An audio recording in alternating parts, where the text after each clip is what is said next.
मैंने अभी असाइनमेंट भेजा है उस पे कॉन्सेप्ट है, अगर ये कॉन्सेप्ट समझ लोगे तो लास्ट का जो लेक्चर है, लेक्चर नंबर 14, उस पे जो क्वेश्चंस भेजे हैं, सॉरी मैं असाइनमेंट बोल रहा था, जो क्वेश्चंस मैंने करवाए हैं लास्ट लेक्चर में वो बहुत ईजिली समझ में आ जाएगा। तो मेरे मन में आया तो मैंने कॉन्सेप्ट दोबारा वीडियो रिकॉर्ड करके मैं आपको भेज रहा हूँ। एक बात बताओ, कभी भी हम हॉलो स्फीयर को चार्ज देते हैं, कोई भी चार्ज देते हैं, तो वो उसके सरफेस पे आता है, राइट। जैसे मान लो हम एक हॉलो स्फीयर है, इसे हमने चार्ज दिया, देखो लिखा है मैंने, consider a hollow sphere with charge capital Q charge दिया, then the given charge Q will distribute on its outer surface. ये तो जानते हो हॉलो स्फीयर में चार्ज अंदर नहीं आएगा, जो आएगा आउटर सरफेस पे आएगा। अब इसकी वजह से इंटेंसिटी अगर इनसाइड पूछूं कि इस हॉलो स्फीयर के अंदर कहीं पर इंटेंसिटी बताओ, तो वो तो जीरो होगा, क्योंकि चार्ज तो सरफेस पे है, अंदर चार्ज नहीं है। अब मैं बात करता हूं आउटसाइड मान लो आर डिस्टेंस पे पूछा, तो वो तो फॉर्मूला आप जानते हो, जो पॉइंट चार्ज का होता है ना, वही स्फीयर में भी लगता है, जो गॉस थ्योरम के एप्लीकेशन में मैं दिखा चुका हूं। तो क्या आउटसाइड मान लो आर डिस्टेंस पे, तो के क्यू बाई आर स्क्वायर।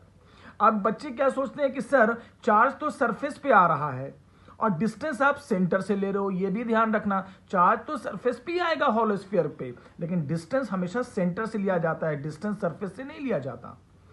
अब मान लो इनसाइड तो जीरो हो गया, आउटसाइड ये हो गया। अब मान लो बेटा, अब मैंने क्या लिखा, now here consider but if we will place some another point charge Q. अब यही है, सेम सवाल है, फर्क क्या है कि अब हमने एक extra charge small Q centre पे भी रख दिया, पहले सेंटर पे नहीं था, पहले तो जो भी हमने दिया था सरफेस पे आया था, सरफेस पे अभी भी है, बट एक एक्स्ट्रा चार्ज हमने सेंटर पे भी रख दिया। तो जब हम सेंटर पे रख देंगे तो इंटेंसिटी अब इनसाइड जीरो नहीं होगी, क्योंकि अब जो अंदर चार्ज है वो अपनी इंटेंसिटी अंदर बनाएगा कहीं पर भी।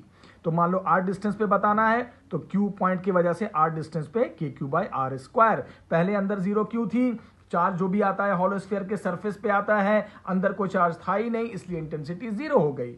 अब इंटेंसिटी अंदर कहीं पे जीरो नहीं होगी, किसी भी जगह पे निकालोगे तो ये जो बैठा हुआ एक पॉइंट चार्ज जो हमने बिठाया है इस कॉन्सेप्ट में, उसकी वजह से के क्यू बाई आर स्क्वायर।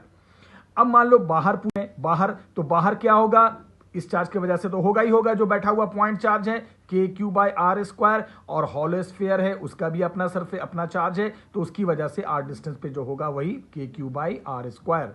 एक इंटेंसिटी तो हो गई पॉइंट चार्ज की वजह से, और एक जो हॉलो स्फीयर का आउटसाइड होता है। देखो दोनों सवाल में फर्क, आउटसाइड तो यहां पे इस डायग्राम में भी था, इस डायग्राम में भी है, क्योंकि चार्ज दोगे सरफेस पे तो चार्ज तो सरफेस पे आएगा, तो वो आउटसाइड बनाएगा ही बनाएगा। लेकिन अगर इनसाइड कोई चार्ज नहीं है तो इंटेंसिटी इनसाइड जीरो होगी, और इनसाइड अगर कोई चार्ज बैठा हुआ अलग से है तब अंदर इंटेंसिटी जीरो नहीं होगी, तब तो आपकी इंटेंसिटी क्या हो जाएगी, के क्यू बाई आर स्क्वायर। इस बात को ध्यान रखना। तो इसमें इनसाइड जीरो क्यों नहीं, क्यों जीरो है, क्योंकि अंदर कोई चार्ज नहीं है। यहां क्यों जीरो नहीं है, क्योंकि यहां अंदर भी एक एक्स्ट्रा चार्ज बैठा हुआ है। इस पॉइंट को क्लियर कर लेना। ये एक अच्छा कॉन्सेप्ट था जो आपको इस लेक्चर को समझने में बहुत और इजी कर देगा। कॉन्सेप्ट इंपॉर्टेंट कॉन्सेप्ट था। फिर से मैं बता दूं, चार्ज हॉलो स्फीयर को देते हो तो वो सरफेस पे आता है, लेकिन अगर डिस्टेंस कहीं निकालना है, डिस्टेंस देखनी है स्फीयर से, तो वो हमेशा सेंटर से लिया जाता है। ये नहीं कि चार्ज सरफेस से तो डिस्टेंस भी हम सेंटर सरफेस से देखेंगे, नहीं, डिस्टेंस हमेशा सेंटर से देखना है। इस पॉइंट को क्लियर करना, ठीक है। ये थोड़ा सा कॉन्सेप्ट मैंने बता दिया, इसको पढ़ना, वीडियो देखना, समझ में आ जाएगा।